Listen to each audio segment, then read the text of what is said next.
पश्चिम बंगाल की सड़कों पर भारतीय जनता पार्टी और तृणमूल कांग्रेस में छिड़े संग्राम के बीच मुख्यमंत्री ममता बनर्जी ने बेहद खतरनाक बयान दिया है।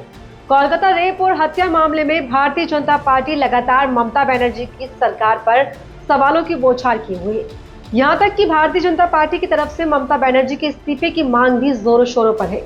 इस बीच ममता बनर्जी ने आरोप लगाया है कि भाजपा और प्रधानमंत्री नरेंद्र मोदी बंगाल में आग लगाने की कोशिश कर रहे हैं। सिर्फ इतना ही नहीं, ममता ने साथ ही चेतावनी देने के अंदाज में कहा है कि अगर बंगाल में आग लगी तो असम और बिहार भी इस आग की जद में आएंगे और इसी के साथ ये आग दिल्ली तक भी पहुंचेगी। ममता बनर्जी ने मोदी सरकार को निशाने पर लेते हुए कहा कि अगर बंगाल में कुछ भी गलत हुआ, आगजनी हुई, तो पीएम मोदी की कुर्सी गिर जाएगी। ममता बनर्जी के इस बयान के बाद हड़कंप मच गया है। आपको बता दें कि पश्चिम बंगाल में कोलकाता के आरजीकर मेडिकल कॉलेज और अस्पताल में जूनियर डॉक्टर से रेप और हत्या मामले को लेकर घमासान मचा हुआ है। आगजनी और हिंसा की तस्वीरें निकलकर सामने आ रही।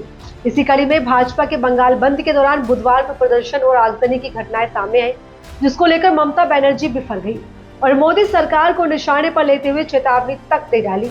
अब सियासत मची हुई है। वहीं ममता बनर्जी के बयान पर भाजपा के नेताओं में खलबली भी मच गई है, जिसके बाद भाजपा नेताओं ने इस पर अपनी प्रतिक्रिया जाहिर की है। असम के मुख्यमंत्री हिमंत बिस्वा शर्मा ने ममता बनर्जी पर निशाना साधते हुए कहा, उनकी असम को डराने की हिम्मत कैसे हुई। केंद्रीय मंत्री और पश्चिम बंगाल के भाजपा अध्यक्ष सुकांत मजूमदार ने ममता के बयान को लेकर गृह मंत्री अमित शाह को चिट्ठी तक लिख डाली है। इसमें उन्होंने कहा है कि ऐसा बयान किसी भी संवैधानिक पद पर बैठा व्यक्ति नहीं दे सकता। ये राष्ट्र विरोधी की आवाज है। आपको बता दें कि इस मामले में पहले ही ममता बनर्जी ने कोलकाता की एक रैली में कहा, कुछ लोगों को लगता है कि ये बांग्लादेश है, मुझे बांग्लादेश से प्यार है, वो हमारी तरह बात करते हैं और हमारी संस्कृति भी एक जैसी है, लेकिन याद रखिए कि बांग्लादेश अलग देश है और भारत एक अलग देश। ममता बनर्जी ने सीधे प्रधानमंत्री को चुनौती देते हुए कहा कि मोदी बाबू कोलकाता के रेप मर्डर केस में अपनी पार्टी का इस्तेमाल करके बंगाल में आग लगवा रहे हैं। अगर आपने बंगाल को जलाया तो असम, नॉर्थ ईस्ट, उत्तर प्रदेश, बिहार, झारखंड, ओडिशा और दिल्ली भी जलेंगे। हम आपकी कुर्सी तक गिरा देंगे। मणिपुर के सीएम एन बीरेन सिंह भी ममता बनर्जी के बयान से काफी नाराज हुए। उन्होंने एक्स पर लिखा, दीदी की हिम्मत कैसे हुई पूर्वोत्तर को धमकाने की। मैं इस तरह की गैर जिम्मेदाराना टिप्पणियों की कड़े शब्दों में निंदा करता हूँ।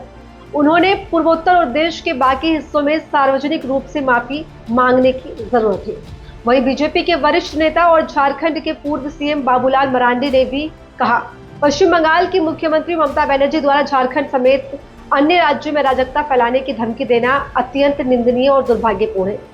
आपको बता दें कि ममता बनर्जी के इस बयान के बाद से सियासत उबाल पर उठ चुकी है।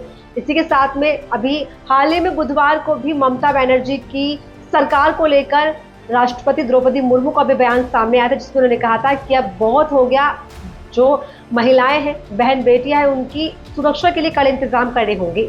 इसी के साथ में कांग्रेस ने द्रौपदी मुर्मू के बयान को लेकर भी एक ट्वीट किया और कहा कि जिस तरह से आप महाराष्ट्र, पश्चिम बंगाल की बात कर रही है, उसको लेकर आपको तमाम राज्यों की भी बात करनी चाहिए जहां पर महिलाओं के खिलाफ जो है इस तरह की घटनाएं सामने आती है। फिलहाल आप इस पूरे मुद्दे पर क्या राय रखते हैं, अपनी राय कमेंट सेक्शन में जरूर बताइएगा और अगर आपको वीडियो पसंद आए तो वीडियो को लाइक, शेयर और सब्सक्राइब जरूर कर लें ताकि आप तक हमारे वीडियोस आते रहें। नमस्कार।